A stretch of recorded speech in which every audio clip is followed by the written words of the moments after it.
आज हम सुनेंगे श्रीमद् भगवद गीता का दूसरा अध्याय, जिसे सांख्य योग या ज्ञान योग कहा जाता है।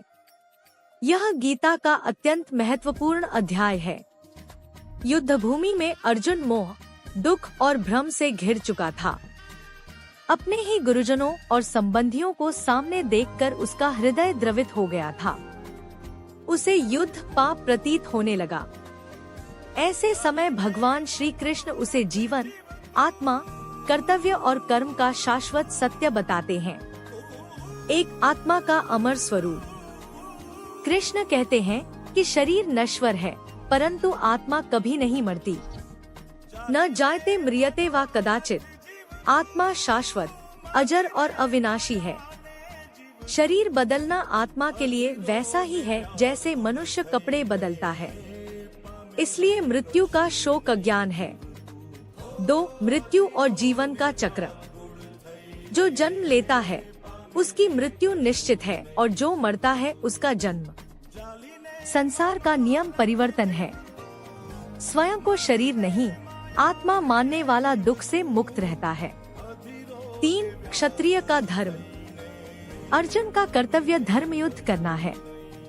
अन्याय और अधर्म को रोकना क्षत्रिय का धर्म है। धर्म की रक्षा के लिए युद्ध करना पाप नहीं, बल्कि पुण्य है। 4. कर्मयोग, निष्काम कर्म। कृष्ण कहते हैं, कर्मण्येवाधिकारस्ते। मनुष्य का अधिकार केवल कर्म पर है, फल पर नहीं।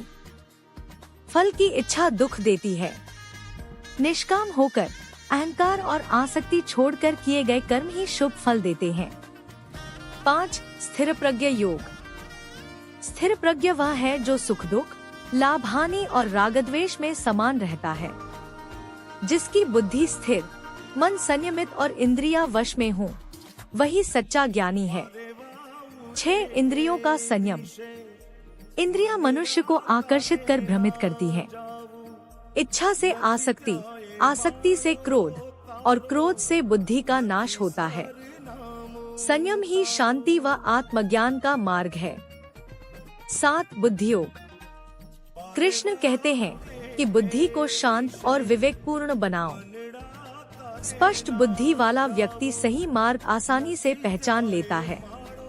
8. निष्कर्ष। कृष्ण अर्जुन को बताते हैं कि युद्ध शरीरों का है, आत्माओं का नहीं। मोह और भय छोड़कर धर्म के लिए खड़े हो जाओ। कर्तव्य, समत्व, संयम और निष्काम कर्म, यही सच्चे धर्म के आधार हैं।